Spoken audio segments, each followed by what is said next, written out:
नमस्कार। विद्या भारती पाठशाला में आपका स्वागत है।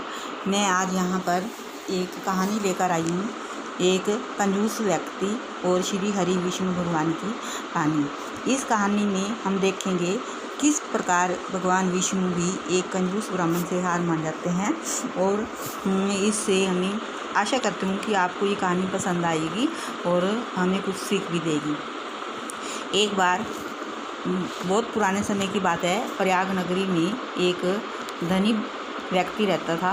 वो व्यापारी था, व्यापार करता था, और लेकिन वो कभी किसी को दान नहीं देता था। तो उसका घर जो था वो गंगा के किनारे एक गंगा के शहर में ही था और वहीं पर रहता था। उसकी पत्नी उसको बार बार कहती थी कि आप गंगा में कभी कभार साल में एक आधी बार स्नान कराया करो। तो वो कहता था, तुम्हें पता है कि अगर मैं स्नान करने गया तो वहाँ मुझे दान देना पड़ेगा और वो मैं दे नहीं सकता, इसलिए मैं स्नान करने नहीं जाता वहाँ पे। तो लोगों ने भी उसका नाम दानचंद रख दिया था। लोगों ने सोचा ये दान नहीं देता ना, तो दान देने से, दानचंद नाम रखने से हो सकता है कुछ ना कुछ दान देने लग जाए। तो बार बार पत्नी के कहने पर एक बार वो चुपके से गंगा स्नान के लिए चल देता है और वहाँ जाकर गंगा के शमशान घाट पर जाता है। सोचता है कि वहाँ पर कोई नहीं होगा, वहाँ केवल वही लोग अंतरिम संस्कार के लिए लोग आते हैं और बाकी समय वहाँ कोई नहीं होता। तो उसने सोचा अगर मैं यहाँ स्नान करूँगा तो यहाँ मेरे को कोई मिलेगा नहीं और किसको दान देना पड़ेगा, किसी को भी नहीं देना पड़ेगा। तो मैं यहीं पे चुपके से स्नान करके घर चला जाऊँगा और मुझे पुण्य भी मिलेगा। तो इधर भगवान विष्णु सब देख रहे थे, तो उन्होंने उनको मजाक सूझा। उन्होंने कहा चलो आज इसकी परीक्षा ही लेते हैं। तो भगवान विष्णु ने एक पांडे ब्राह्मण का रूप धारण किया और आ गए उस गंगा के किनारे पर शमशान घाट के ऊपर। तो जैसे ही वो दानचंद डुबकी लगा रहा था पानी में और ऊपर हुआ थोड़ा, तो उसी टाइम उस पांडे ब्राह्मण ने आवाज़ लगाई, यजमान की जय हो। तो वो दानचंद कहने लगा कि तुमने मुझे यहाँ भी नहीं छोड़ा। तो पांडे ने कहा कि हम तो एक संतोषी ब्राह्मण हैं और यहीं शमशान घाट में पड़े रहते हैं। लोग आते हैं किसी के अंतिम संस्कार के लिए, हमारे एक साल का खाने पीने का प्रबंध करते हैं और चले जाते हैं। इतने में वो दानचंद कहता है कि एक साल का प्रबंध, मैं तो आपके लिए एक दिन का भी नहीं कर सकता। तो भगवान विष्णु जो पांडे के रूप में थे, उन्होंने कहा कि एक दिन का नहीं तो कुछ ना कुछ संकल्प तो आपको लेना ही पड़ेगा, नहीं तो मैं आपको बाहर नहीं आने देता। तो इस पर दानचंद ने कहा दान नहीं, मैं तो आपको उधार दे सकता हूँ। तो इस पर पांडे ने कहा कोई बात नहीं, उधार ही सही, कुछ संकल्प तो लो। तो उस दानचंद ने संकल्प लिया कि मैं आपको एक धेला दान में दूंगा, लेकिन वो अभी नहीं दूंगा और ना मैं यहाँ पर आपको देने आऊँगा, तो कुछ दिनों के बाद दूंगा। तो इस पर पांडे ने कहा कोई बात नहीं, आप संकल्प करो, मैं ही आपके पास लेने आ जाऊँगा, आप मत आना देने के लिए। तो जो धेला पैसे का उसने संकल्प किया था, उस समय का वो धेला पैसा बिल्कुल सबसे छोटा पैसा होता था, तो वो संकल्प किया था उसने। कुछ उसके बाद वो दानचंद पैदल ही गंगा स्नान के लिए गया था और पैदल ही अपने घर वापस आ गया। उसके पीछे पीछे भगवान विष्णु जो पांडे के रूप में थे, वो भी उसके दरवाजे पर पहुंच गए।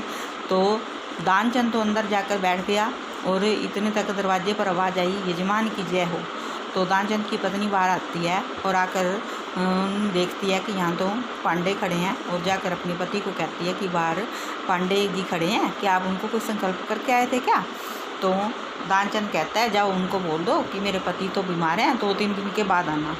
तो पांडे कहते हैं कि ओहो ये तो कैसे हो गया, आपके पति बीमार है, मैं ऐसे कैसे घर जा सकता हूँ, तो हम यहीं पड़े रहेंगे, आप हमारे खाने पीने का व्यवस्था, भोजन की व्यवस्था यहीं कर दो, हम तो यहीं 2-3 दिन निकाल लेंगे। तो यही जाकर उसकी पत्नी जाकर दानचंद को कह देती है कि वो ऐसे कह रहे हैं। तो अब दानचंद कहता है दान ना देने की वजह से कहता है कि उसको जाकर कह दो कि मेरे पति तो मर गए हैं। तो बेचारी आकर पांडे जी को यही बोल देती है, कहती है मेरे पति मर गए हैं, और रोने लग जाती है। तो अब जो पांडे जी थे वो कहते हैं ओहो ये तो बहुत ख़राब गलत काम हुआ, आपके पति मर गए हैं, तो चलो अब आप क्या अकेली हो, तो इनका अंतिम संस्कार की आप व्यवस्था करोगे? नहीं, व्यवस्था कर देता हूँ। इतने तक पांडे जी ने आस पड़ोस में सभी को जाकर सूचना दे दी कि दानचंद जी इस दुनिया में नहीं रहे। लोग एकत्रित हो जाते हैं, आते हैं सभी लोग हैं, और वो जो दानचंद की पत्नी होती है वो रोती है, कहती है नहीं मेरे पति रोए नहीं है, जोर जोर से कहती रहती है, लेकिन सभी लोग उसको सांत्वना देते हैं, कहते हैं ये तो विधि का विधान है, जो भी इस संसार में आया है एक न एक दिन उसको जाना ही पड़ेगा, तो इसलिए चले गए कोई बात नहीं, तो आप रो मत, उनको दिलासा दिलाते हैं सभी। तो उनको अर्थी के ऊपर लिटा दिया जाता है, और दानचंद भी अपनी सांसें रोक कर पड़ा रहते हैं। और जब उसको शमशान घाट में ले जाते हैं, वहाँ उनको अग्नि देने ही वाले होते हैं, तो जो पांडे जी होते हैं विष्णु भगवान, तो वो कहते हैं रुको, अग्नि देने से पहले ना मैं इनके कान में एक मंत्र बोलना चाहता हूँ। तो उन्होंने उसके कान में कहा कि आए हैं बैकुंठ से तुमसे नाता जोड़। तो जो पांडे जी थे सांसें रोक कर पड़े, जो दानचंद थे वो सांसें रोक कर पड़े थे, और उन्होंने एकदम आंखें खोली और देखा कि ये तो वही पांडे जी हैं, और डर के मारे फिर आंखें बंद कर ली। तो फिर दोबारा से श्री विष्णु भगवान उसके कान में कहते हैं कि मैं आपके पास आया हूँ, तो आप ही मेरे से कुछ मांग लो, नहीं आप देते मेरे को कुछ। तो वो कहते हैं भाई मैं, जो दानचंद होता है वो कहता है मैंने तो कुछ नहीं लेना आपसे, आप अगर छोड़ते हो तो वही धेला दीजिए, छोड़ केवल वो मेरा धेला छोड़ दो जो मैंने आपको संकल्प करा हुआ, और मैंने आपसे कुछ नहीं लेना।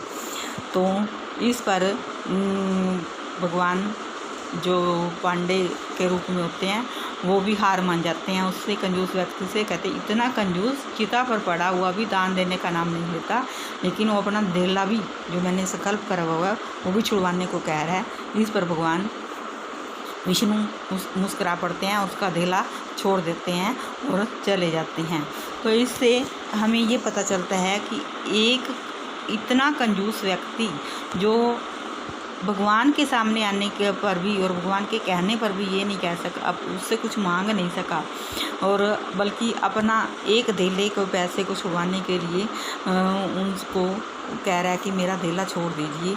तो हमें जीवन में हमेशा संकल्प लेना चाहिए कि हम किसी सुपात्र को दान दें जिससे किसी का भला हो।